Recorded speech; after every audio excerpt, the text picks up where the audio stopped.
So good evening. We're glad you're back. I'm Jay Schubrook. I'm a professor at Touro University, California, and a diabetologist. And I hope that you've enjoyed our monthly programming of Zoom into Wellness. We have found it to be incredibly, what a great opportunity to connect with our community, to connect with each other. And I think this time more than ever, we need to know that we're not alone. We have so much going on and it's so overwhelming, and there's no need to do it alone. We want you to know that we're here for you and we want to be here with you. Tonight is our seminal event for Zoom into Wellness, and I'm happy to introduce our speakers. As you know, we've covered many topics, and I'm going to say this now so I don't forget. We would love your feedback during the course or at the end of the program of what you would like to see for future programming for Zoom into Wellness. This is something that we will continue. It'll be on a modified schedule, maybe twice a month starting in January, but we want to know what sort of topics and items you'd like us to cover. Tonight, we're going to talk about wellness when you're busy. And you'll see at least a couple familiar faces here. Our speakers tonight include Shalaya Yazdi, who has been central to the coordination and the creation of Zoom into Wellness. I can say now that this has been a 6-month activity that we've been working on this in terms of getting programming, coordination, and getting everything set up for just an excellent program. She will be, and she's a master's in the medical health sciences student and a master's of public health, and will be sharing some of her expertise. With her is Samana Beluruchi, who is a second-year osteopathic medical student, who is one of our student leaders, and she will be our co-presenter tonight. I'm also happy to have Serena Singh, who is going to be our coordinator and our moderator. So without further ado, we're glad you're here, and we're going to Zoom into Wellness with Shalaya and Samana. Hello, everyone. Thank you, Dr. Schubrook. I'm passionate about contributing to creating a healthier community. We all want to be well, feel well, but sometimes life can present itself with situations that can really impact us, like COVID-19 has. Since the pandemic began, people around the world experienced a shift from their normal routines. These limitations can make it difficult to balance positivity, productivity, and self-care. So what can we do to optimize our wellness? Well, Dr. Schubrook and I decided to come together to create this webinar series so that we can provide these tools to our community. And this includes a variety of different topics that we learned about this month, including nutrition and wellness in week 1, physical activity, movement, mind, body, spirit in week 2, chronic condition management, awareness, and prevention in week 3, and then our integrative discussions right before Thanksgiving, where we discuss how to make the best of your holiday seasons. And today, where we're going to provide you with some of the highlights from our incredible sessions throughout this month, and also see how we can implement all these variety of topics in our busy schedules so that we can optimize our wellness. So this was the first week where we discussed Cooking 101 for the next generation. Dr. Hendricks and Project Happy came together to provide us with more information about how we can cook with our children and our youth, how we can engage them in healthy cooking techniques and also incorporate movement into their routines. Nutritional Medicine by Dr. Stevenson gave us an incredible insight about what foods can contribute to chronic conditions, but also the foods that contribute to mitigating the onset of chronic conditions. And Dr. Jones gave us an incredible discussion about carbohydrates and how we can be more food conscious about the food labels that we are given in our packaged foods, and to look at the different types of carbohydrates and how those can impact our overall health. So I wanted to start off with wellness and nutrition, week 1. Like Shalaya said, during the first week of Zoom into Wellness, Dr. Hendricks and her team gave an overview of Project Happy, which stands for Healthy Attitudes Produce Positive Youth. This is a pediatrician-developed, community-based family-centered, and student-run diabetes and obesity prevention program for adolescents, which integrates nutrition and exercise in 12 weeks of really engaging weekly sessions led by our TUC students that cover yoga, meditation, and fun cooking demonstrations together. The students from Project Happy during the first week of Zoom into Wellness described the importance of mindful eating. So this includes eating slowly without distraction from TV and technology.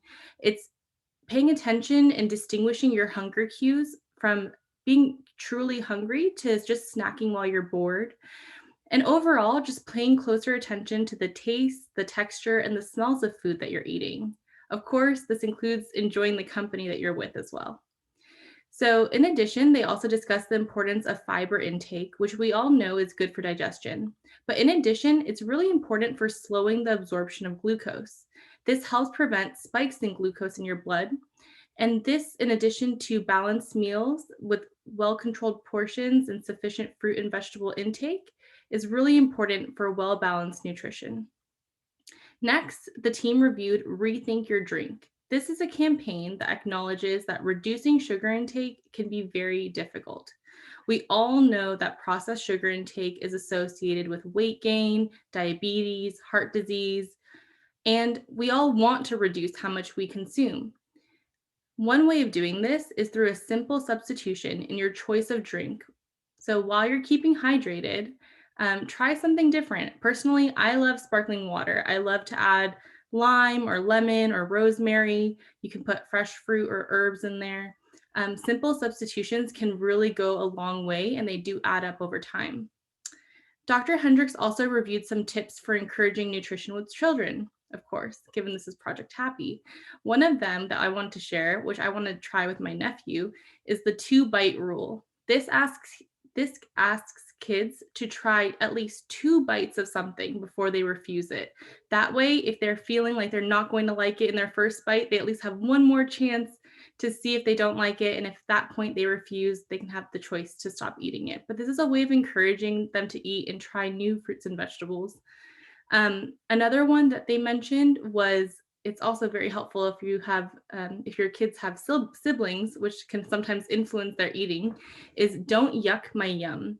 This reminds us to not say yuck about a food that someone else is enjoying. She also shared a recipe of cauliflower rice as a substitute for normal rice in a fried rice recipe that was very kid friendly. So I definitely recommend you checking that out if you want to cook with your children. Next, Dr. Stevenson gave a wonderful presentation on food as part of the solution rather than the problem, which is what we typically think of, given that a lot of times we're dealing with weight gain and chronic diseases like diabetes, cancer, and heart disease. She talked about something called the MVPs, what we know as the most valuable players, but in this case, it's minerals such as magnesium, calcium, and zinc, vitamins such as vitamin A, B, C, D, E, I could keep going, all the vitamins, and phytonutrients, which include lycopenes. That's the red bright pigment that we see in tomatoes and other red colored fruit, as well as sulforaphanes, which are present in a lot of different cruciferous vegetables, such as broccoli. She also encouraged us to eat the rainbow. And no, not like my nephew thinks, this is not Skittles. We're talking about red tomatoes, orange carrots, purple cabbage, green avocado. She recommended that you can easily create a healthy salad by just starting with the base of dark leafy greens and adding the toppings of your choice, put on some toasted nuts, and make a quick olive oil dressing, perhaps, rather than trying a store-bought one, which can often have additional sugar added. One of the toppings that she recommended are legumes or beans. These are a great addition because they have both protein and fiber, which again can help regulate your blood sugar, but also make you feel full faster and longer. Lastly, Dr. Jones engaged us in a discussion about carbohydrates, like Shalaya said. She gave us a scientific perspective on macronutrients, which give us energy. This is what we measure as calories. She gave us really great examples of food labels and how to read them. So if you want to review that, be sure to check out that video. And she wanted to encourage us to become comfortable with reviewing this information. Sometimes we have to ask ourselves, where are the sugars? Are they in the processed food that we're consuming, or are we adding them on top? So she talked about yes, sometimes there's sugar within your food, but sometimes you're adding it and maybe not paying attention to how much you're adding, such as your maple syrup on your pancakes or that jelly on your toast. So it's important to keep all of this in mind and be mindful about your sugar intake. Lastly, she gave an example about a glass of orange juice compared to consuming 6 oranges. We all know that we would not feel very comfortable consuming 6 oranges. That's because of the fiber that's in those fruits. So if you're thinking about having a fruit juice, think sometimes to substitute it with the actual fruit itself. And again, you'll feel full and you'll maintain a steady blood glucose level, which is really important for diabetes prevention. Um, Lastly, I think she told us that all carbs are not equal, which I think is a really great point.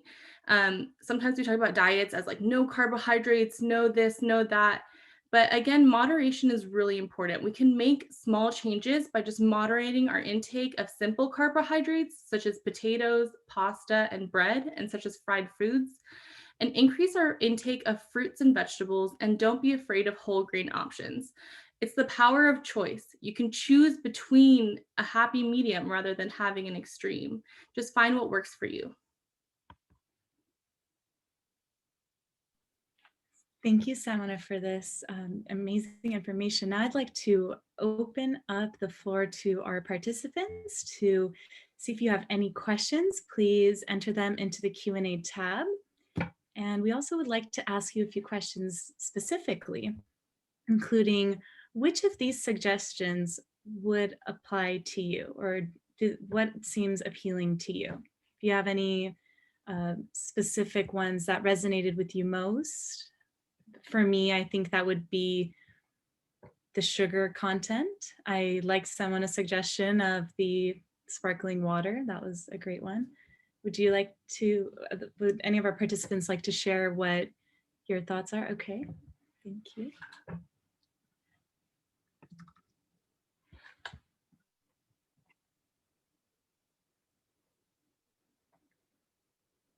Maybe we can ask all the questions at once and maybe one of them will apply.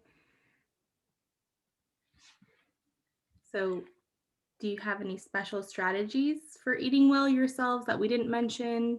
Or how have your eating habits changed over time, whether through attending this Zoom into Wellness or even more longer term?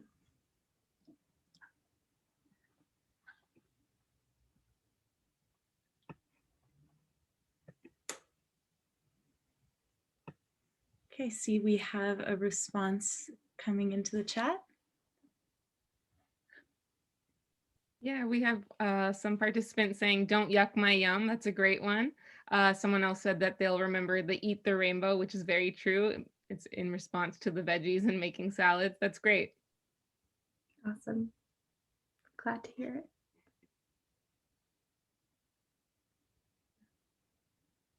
All right, we can keep going, but I think if you have an answer, you're welcome to put it in the chat at any time.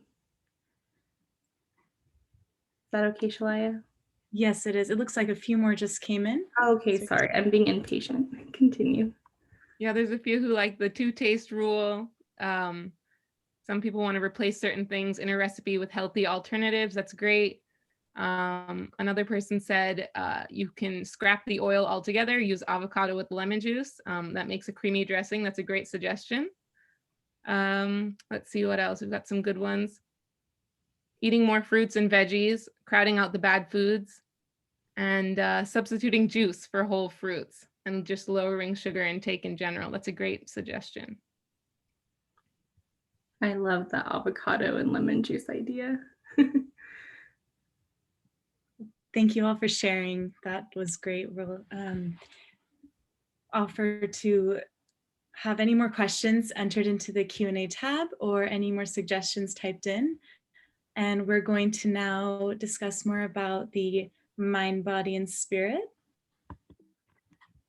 So during our second week of Zoom into Wellness, we had discussed how we can integrate movement and learned about the various stress management techniques. We also learned how we could optimize our mind, body, and spirit, how to find balance between the three, and why this makes a difference in our overall well-being.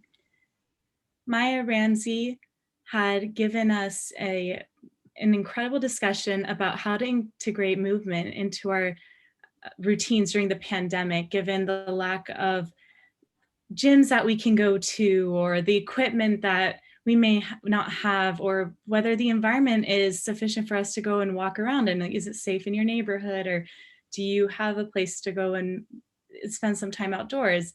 So Maya gave us some great insight about the different resources that we have that we can access for integrating movement while we are at home. We don't really need equipment. We can just take a moment to have some stretches in our routine. I know I'm sitting here at the computer all day long. I like to get up, and a minute of movement is essential for me every so often. And then we also discussed stress management and mindfulness with Paisley Rosengren. That was an incredible conversation that gave us more insight about how we can think of various techniques such as recentering and balancing. And then we also talked about mind, body, and spirit with Dr. Pena and student Dr. Highland, in which we learn more about how to balance our mind, body, and spirit. Thank you, Shalaya. So the first part of that I wanted to speak about in terms of wellness and stress management was Paisley's amazing, incredible discussion. I would definitely highly recommend checking it out to hear it from her directly, but I would try my best to summarize it. So Paisley began by reminding us that everyone experiences stress in their life, and that not all stress is bad. Stress can help us do things that we don't want to do sometimes, but long-term stress can really negatively affect your health. So it's important for you to step back, for all of us to step back, and to recognize what is causing our stress so that we can work to manage it. If your stress is chronic and you feel overwhelmed by it, it's 100% okay to seek help from a professional or rely on your support systems. In fact, I'm working with a group of students at Touro called the Wellness Working Group that are hoping to normalize this among medical students. Paisley also talked about how stress can manifest differently in different people. In some, it can result in hair loss, others headache, heart disease through high blood pressure, poor gut health, which can present as an upset stomach or heartburn. It can present as weight gain or even increase your blood sugar, increasing your risk of type 2 diabetes. One way of tackling this is to practice mindfulness. And I know that I've already mentioned this in regards to nutrition and eating, but more generally, mindfulness is a state achieved by focusing on one's awareness on the present moment while acknowledging and accepting your thoughts and feelings. And these feelings may be negative. They could include fatigue, anger, frustration, disappointment, guilt, many, many feelings. To enhance your mindfulness, you can do activities that are fulfilling for you. That could be practicing meditation, paying attention to your breath, reducing your stress by implementing some clear boundaries or setting some realistic limits for yourself. It could also just be as simple as making space for yourself to be aware of how you're feeling. Or it could be for some doing a physical activity for their body, or finding a support group or faith-based group. Whatever resonates with you, that support is encouraged as a part of mindfulness. She also shared this graphic, which I absolutely love. It reminds us to check our batteries. So we all should check in with ourselves and also with others to assess, how am I feeling right now in this moment? So I encourage all of you to look at this right now and think, how am I doing right now? And once you feel that you've realized how you're feeling in this moment, you can follow that by asking, what do I need to do for myself today to make myself recharged? So sometimes we need to take a moment to ourselves and notice our breathing. Like I mentioned before, you can do a settling exercise to help find some calm. For me, it just requires, and Paisley actually taught me this, to close your eyes and just take big, deep breaths, filling your belly full of air, pushing that air all the way out, and just finding some calm, really relaxing your body. Feel your body fall to your sides, feel your body rest in your chair, on your bed, wherever you are, and just taking a few moments to really focus on your breath. There are also some apps that can help guide you through this. Their names, one of them, for example, is Headspace or Calm. I've written their names there. You can just check them out. And honestly, it's just finding one that works for you. And lastly, Paisley discussed how self-care can be challenging to integrate in your life. And we definitely, me and Shalaya were talking about this, and we definitely acknowledge that it's a privilege in some aspects, especially if you have people who rely on you. So it's critical to find a reasonable goal for yourself. For example, if you'd like to eat more healthy or exercise more, find a way that you can do this and create a system that will help you. A system that allows you to build time into your schedule, that helps you identify tools and resources, and a system of accountability that will all help support you in achieving your goals. And lastly, Paisley reminded us that it's important to remember that considering your own needs is not selfish. You cannot pour from an empty cup, meaning if you can't take care of yourself, then you will not be able to take care of others.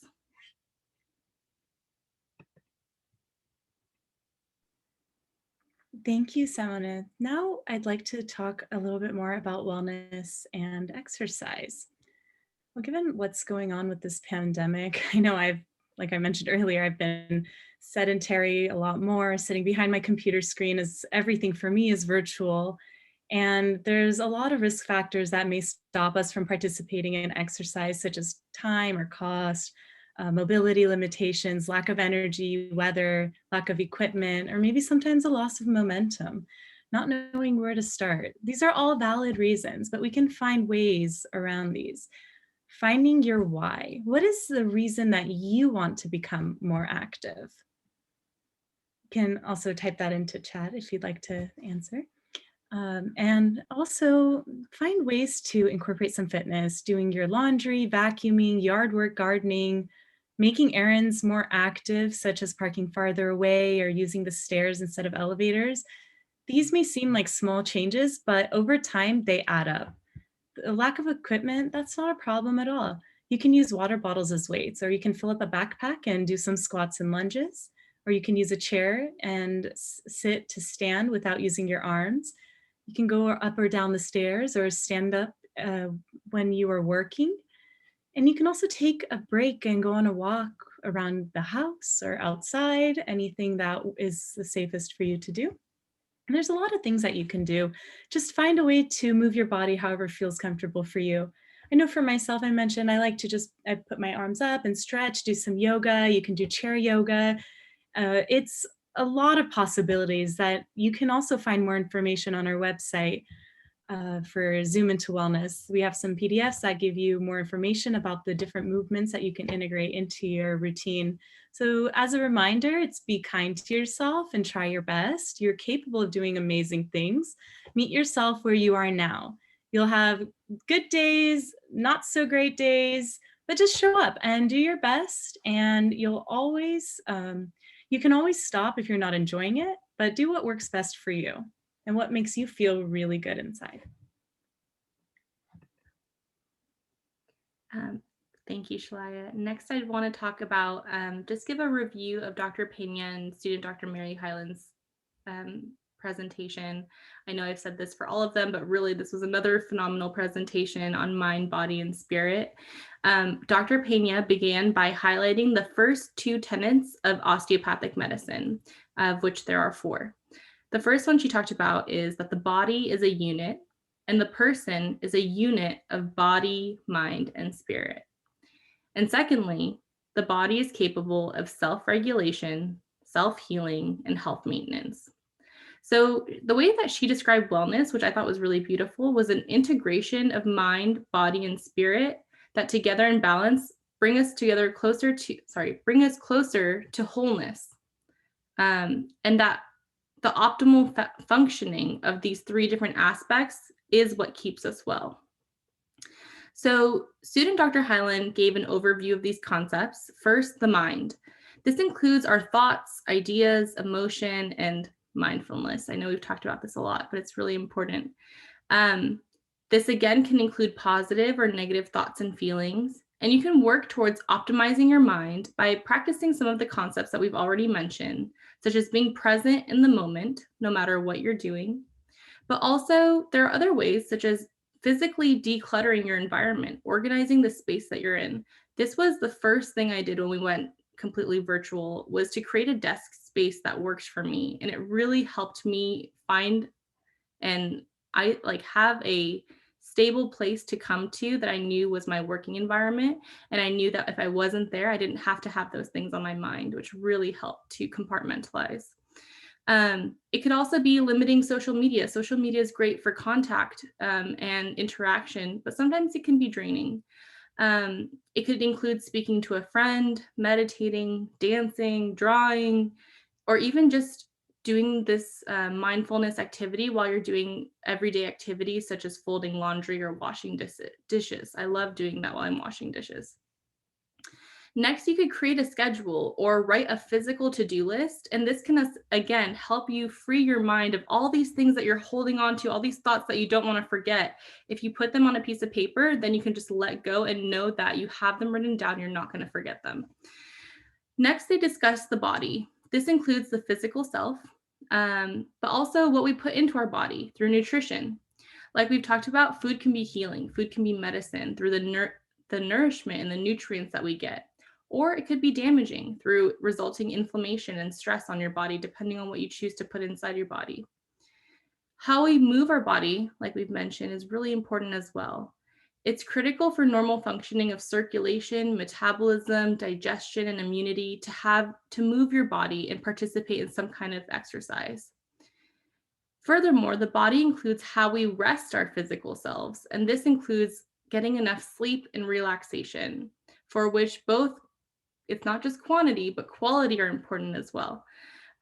So you can optimize the body by, again, eating fresh produce, staying hydrated, which means drinking about 8 glasses of water a day. Sometimes you can get a large container and just keep that by your side of your desk and just kind of sip on it throughout the day. This could include stretching, like Shalaya said, or walking or moving around, getting 8 hours of sleep, but also trying to improve the quality of your sleep by reducing how much electronics exposure you have just before bed, because blue light can disrupt your sleep. So last but not least, the soul and the spirit. These are the non-physical parts of our beings, and they described it as mind and emotion are expressions of our spirit. So to some, this could be your connection to the community, to your faith, to just your love for other people and your relationships, or your love for nature. You can optimize your spirit by increasing your connection to others, investing in those relationships, investing in yourself. This could be through sending positive wishes and vibes. During our finding and meeting in medicine sessions, which are peer-to-peer support sessions, we do that. We send each other positive wishes and vibes. For others, optimizing their spirit could look more like spending more time in nature, or expressing your creativity through the use of a vision board, or again, participating in your spiritual or religious faith-based community. Dr. Pena ended her session by reminding us that wholeness is a balance of the mind, body, and spirit, as well as community, relationships, and so many other factors. So to optimize your wholeness, it's important to make sure that your environment is safe, free of abuse and toxins, by investing in your relationships, by practicing gratitude. It's an important one. I think we all have it fresh in our minds from Thanksgiving.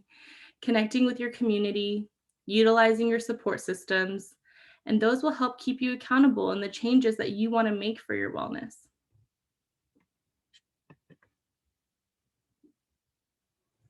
And now we would like to open up the floor for a Q&A. And if you'd like to enter any questions into the Q&A tab so we can discuss them with you. We've got a question already. This is in regards to the mindfulness and managing stress portion. And this person said that they thrive in pressure, but they don't do so well under stress. And so the question is, how do we differentiate and deal with pressure versus stress? I think that's a great question. And honestly, it is an important distinction, right? Because I think that kind of goes back to stress can be a good thing, minimal amounts of stress, because that to me is what pressure really is. Pressure is this motivation to accomplish something. And stress is when it becomes a little bit overwhelming and daunting, and you may not want to do it. I do think it is a fine line, but I think that's where you need to pay attention to your own body and your own cues. For me, when I start to feel overwhelmed or stressed, I do take time for myself. And I know that that is a privilege, but I will either take a bath or do a face mask, or I have a pet bird, I'll play with my bird, or I'll just see my family. And then I come back, and that really is me recharging my battery. And stress can turn back into pressure and again, push me to work positively to work on my goals. But we're all human.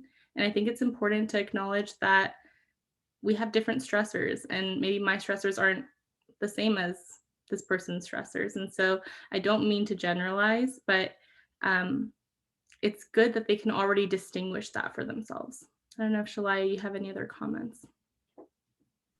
I love how you mentioned it's okay to acknowledge if you're stressed. It's important to do so and be able to organize your thoughts to see what action will serve you best in that moment of pressure. The reflection is very important. Right, definitely. And this person has a follow-up question and wants to know, does motivation equal inspiration and or discipline? Does motivation equal inspiration and or discipline? Shalaya, do you want to answer, or should I try? I think it's very good question. Very something I have to think about. But when I first think about it, I see, does motivation equal inspiration? And I feel like the two are technically defined differently, but they are very similar in some ways. I would feel inspired to do something and work on something that means a lot to me, or inspired to go spend time with my dog, but also motivated to go on a walk. So that's for my own health, physical health. So maybe that is a way to distinguish the two. And for discipline, I think that depends a lot on what you would find useful for whatever topic it is. I think there'd be a concrete example, such as me going on a walk with my dog. I think the discipline is to get up and go walk. I think the first step, could be the hard step, is to get up and do it. For me, at least. I think they say it's like going to the gym sometimes. The hardest part is getting there. And then when you're there, you're like, oh yes, I can do this. This is it. I definitely agree with you. And I don't know if I have an answer for this, but I'm going to just give my thoughts. To me, like Shalaya said, I think they could be used synonymously.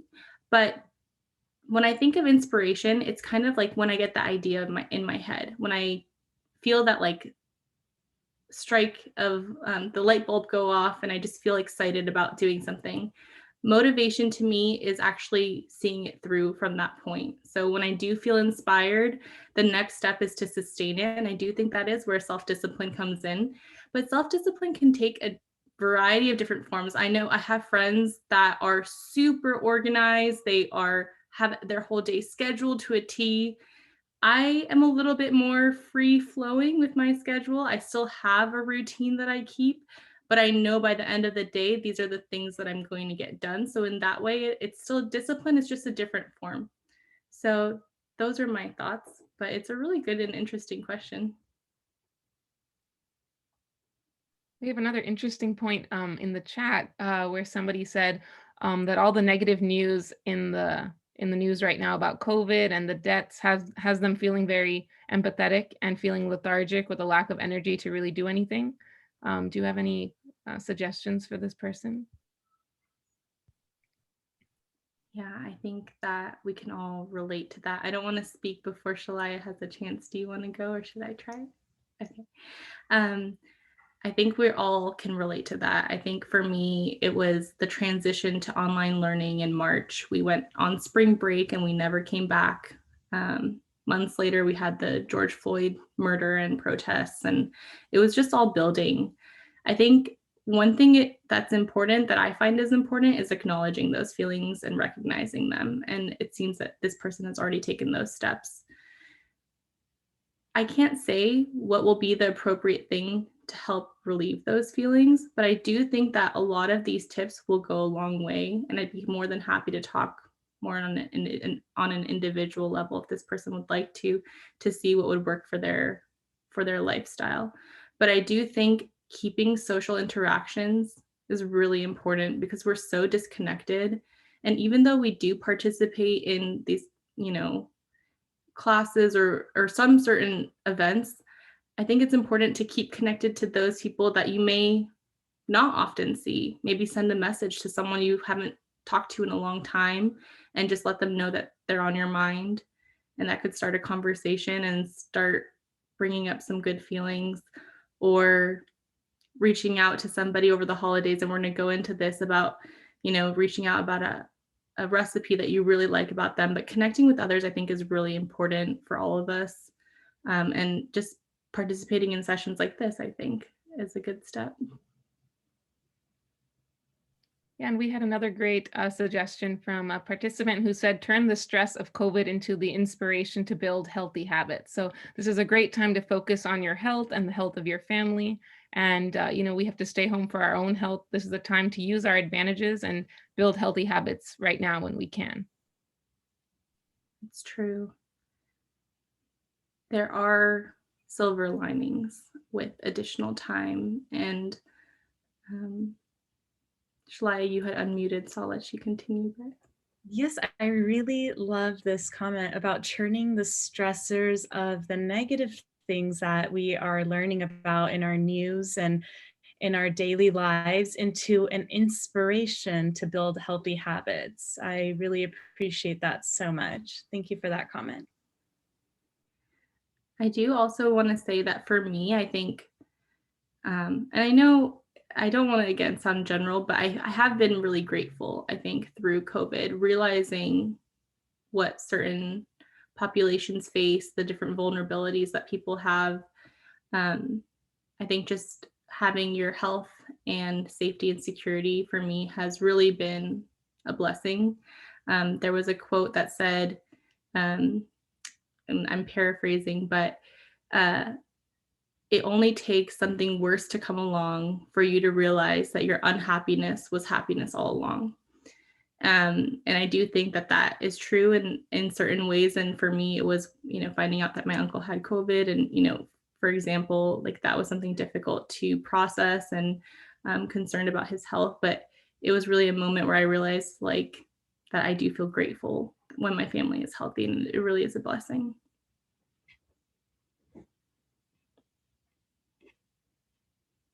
That is all the comments right now. Thank you. Now we'll transition into our third week of Zoom into Wellness. During this week, we had discussed chronic condition management, awareness, and prevention. Our discussions also highlighted how mental health and chronic conditions are related, and we also learned more about the mental health disparities that people of color face. The schedule is shown on our screen here. Maya Ramsey gave an incredible candid conversation with one of our Solano Diabetes Advisory Forum members, Roberta Flannel. They discussed the impact that diabetes had on them and how certain resources such as DPP, which we'll talk about soon, had changed their lives and how they're using their experience to help others in similar situations. And then we had a discussion about prevention of chronic conditions and how to prevent the onset of any complications from occurring, and how to manage symptoms through an incredible initiative called Farm to Home. And then we had the last seminar on November 19th about mental health and chronic condition management by Kirby Brooks. So now you may ask, how does chronic condition prevention relate to wellness when you're busy? Well, if we have access to resources to screen for and mitigate the onset of chronic conditions, we can optimize our well-being by managing the chronic condition and preventing complications from occurring. I like to think of prevention as a spectrum or a road with a series of lights. There's light 1, primary prevention, which is defined as avoiding the onset of disease. And many of the wellness tips that we have discussed today include primary prevention, such as drinking water, movement, nutrition, and so on. Then there's light 2, secondary prevention, which is early disease detection. This is defined as making it possible to prevent the worsening of the disease and the emergence of symptoms or mitigating complications. And we would do this by screening, so that we can see if there is an issue, then we can take care of it with the proper management and medications and other types of treatment that would hopefully mitigate anything worse from happening. Then we have light 3, the tertiary prevention, which is defined as reducing the negative impact of the already established disease by reducing any complications. And at this level, we're essentially trying to optimize our care for the existing disease and improve our overall well-being. An example would include for example, we have someone who has diabetes. Well, we'd like to screen for that if they don't know that they have diabetes or not. We'll get their blood glucose, see what their levels are, see what the A1C is or their 3-month blood glucose measurement.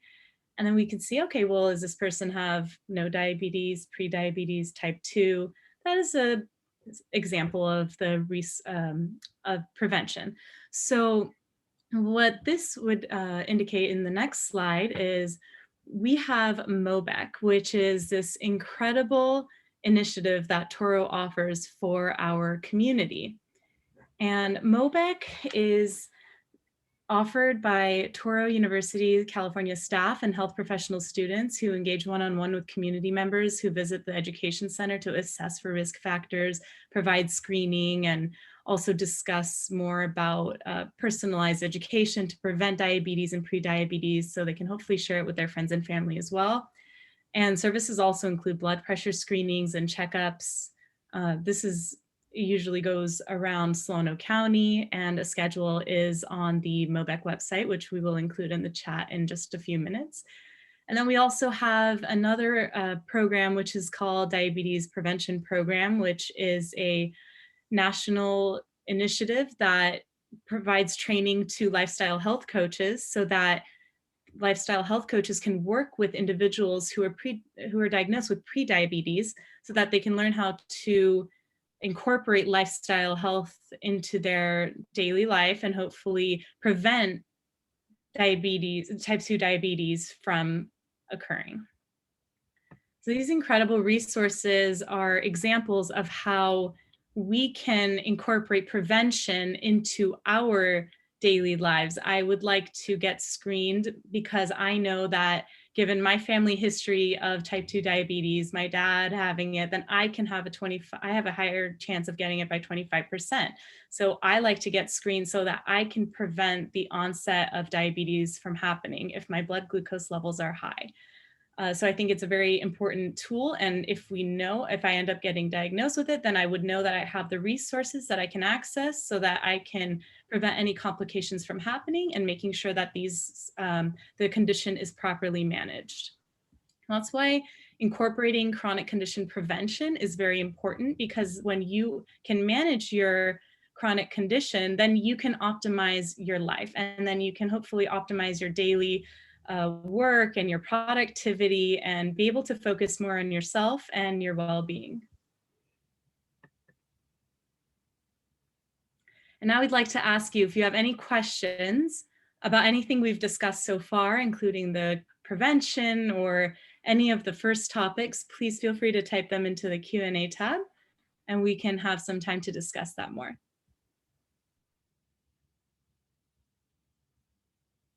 And while people are doing that, just wanted to point out that Dr. Schuberg posted the link. If you want to know about any of the programs we talked about, you can look them up there.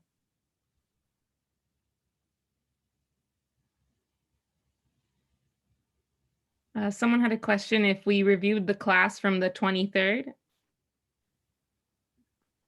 That is a great question. That is just about to come up.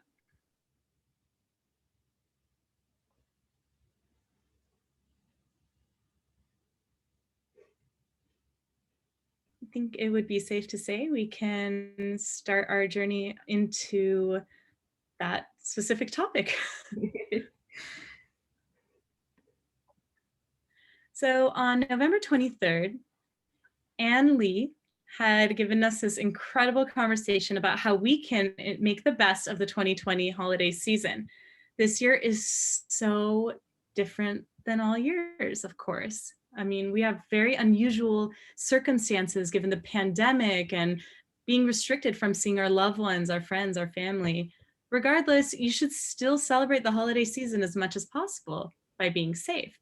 What you can do is you can make your favorite recipes, maybe different portion sizes. If you have extras, you can freeze them and have them later.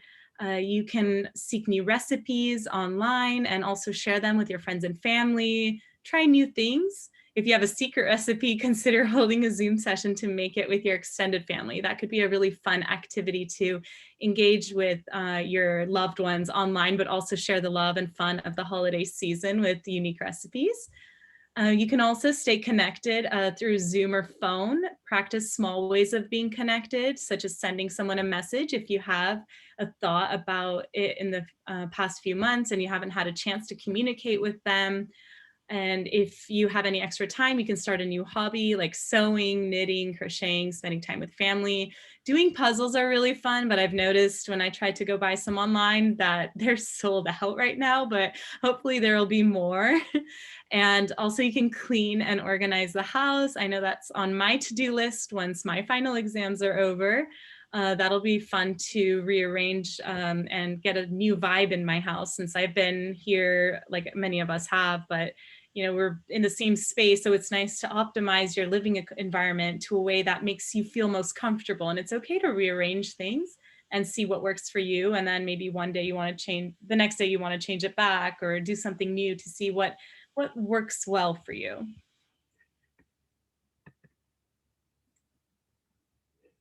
So now I'd like to ask, again, if you have any questions, feel free to type them into the Q&A tab, but I'm also really excited to see people's perspective on what you did for Thanksgiving this year, if you celebrated it. And if you had extra time for yourself, like what would you like to do? And another question is, do you have any tips to share from your holiday? What worked for you? And if something didn't work out, like what would that tip be to share with others? And while they're typing that, we've got another question revolving around stress. This person said that I feel that stress can affect each individual differently, sometimes in a positive or negative way. Do you believe that stress can contribute to motivation since some people work well under stress?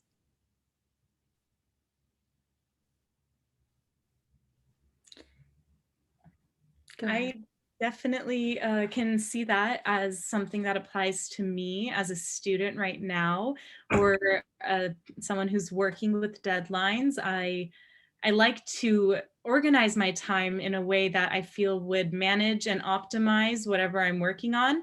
But I also notice that I'm a little bit more hyper-focused when it comes closer to the deadline or closer to the exams. And it seems I work a little more intently at that last moment. But I also have learned that it's nice to spread it out so you don't feel the extreme stress at the last moment.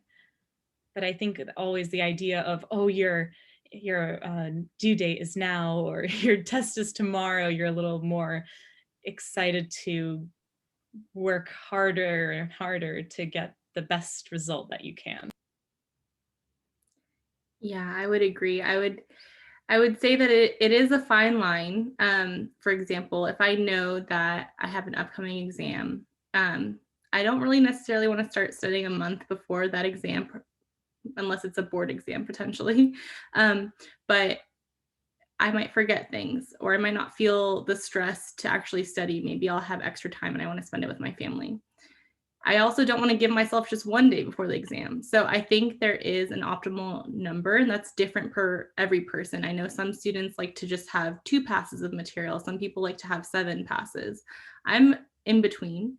And so I like to calculate for myself, okay, if I have 4 days, how can I spread out this work so that I'm not extremely stressed over those 4 days, but I am using my stress to strategize and to come up with a goal. And I think we're going to go into that a little bit with our SMART goals, how to kind of set yourself up for success when you have a goal in mind.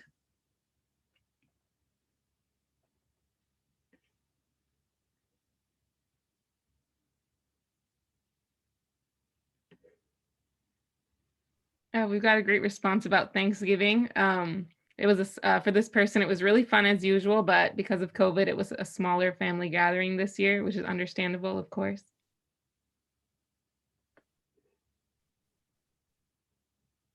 I think that's all the comments on Thanksgiving. No worries. That's great. Thank you for sharing. So now, after all of this reflection and discussion, I think we all have identified some of our stronger areas and some areas that could use a little bit more work. For me, that's exercise. So we're all on the same page here. So now, how do we start to make some goals? So Paisley recommended that you think about where you are right now and then where you want to be. What does that look like to you? What does that feel like to you?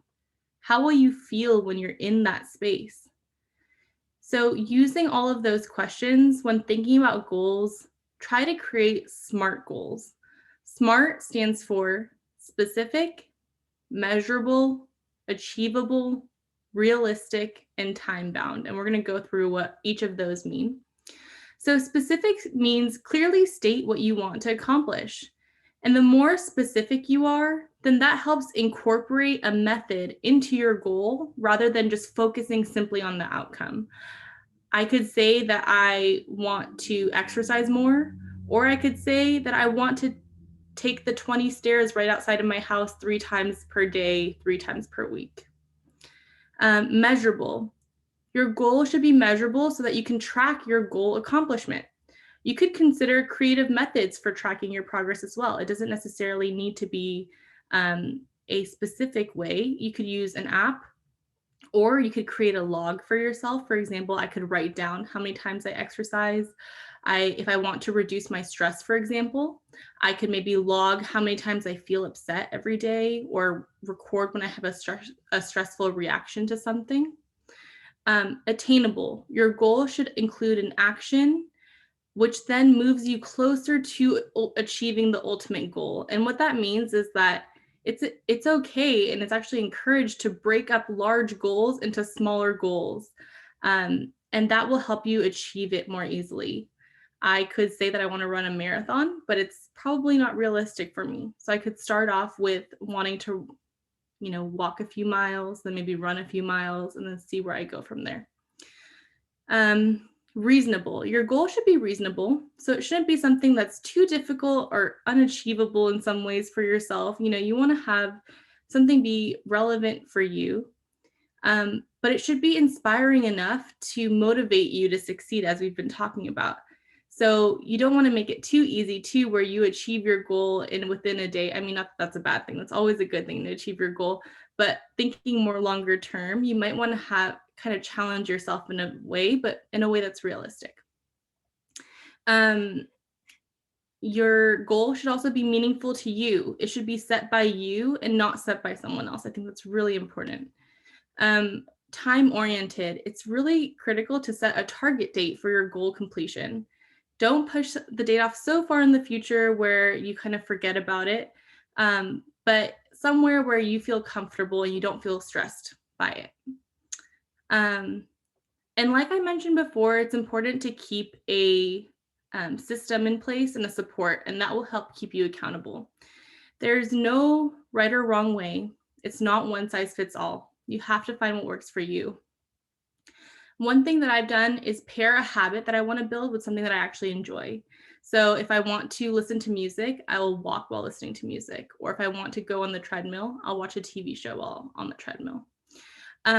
Or you could try adapting something that you have to do anyway. So if you have to be on a phone meeting, could you walk and talk at the same time? If it's possible, you could try it out. I would say learning to say no and to set boundaries is really important for wellness. I think sometimes we get so excited and we want to take on so many different things, but you don't want to overwhelm yourself unnecessarily. Find the things that you really enjoy, do those things. It's okay to say no. You should not feel guilty about saying no. And you don't really need to give an explanation either. You could just thank someone, really appreciate them reaching out to you and thinking of you, but let them know that right now you're not able to take that on. Set a routine, get organized. We've talked about that. Schedule time to decompress if you can, just even if it's a few minutes, whatever decompressing is for you. Go outside, connect with nature. I love watering the plants outside my house. That is my routine every day. Express gratitude. Sometimes we think it in our heads, but sometimes it's really nice to just write it down. If you could just write down 5 things that you feel thankful for, it really does give you all the feelings. Acknowledge and recognize your emotions, like we've talked about. Confront your negativity. If you're feeling doubts about yourself, if you're feeling some kind of unsatisfaction, sometimes it's helpful to jot it down, to write how you're feeling. And when you see it on paper, you start to look at it differently. Detoxing from technology, like we talked about, going to bed early, trying not to take our phone into our beds, which is very tempting many times. Simple things like every day, like eating your breakfast in the morning, meal prepping, drinking water. I realized for a while I was relying a lot on pre-made food. And then I started cooking, especially with quarantine the last few months. I've been cooking so much more than I used to when I was on campus for like 12 hours a day, and I would eat out or this and that. So meal prepping, enjoying creating your food is actually, it can be a really nice process. And like Shalaya said, taking even a 1-minute stretch break can be really valuable. And asking for help, whether that again be professional help from your friends, from your family, from your support systems. People will welcome you reaching out to them. I know people reach out to me, I've reached out to others, and it's not only encouraged, but it's really valued, I think.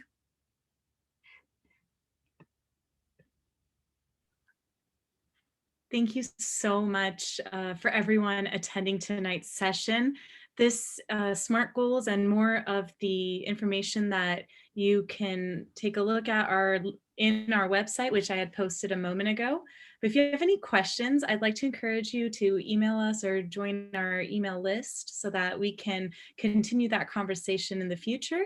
But I'd also like to take a moment to thank everyone who's been a part of Zoom into Wellness this month, all of our incredible guest speakers that we had mentioned previously, but also to our student moderators who took their time to join our conversation and to be a part of the Zoom into Wellness family. So thank you all for participating in our session.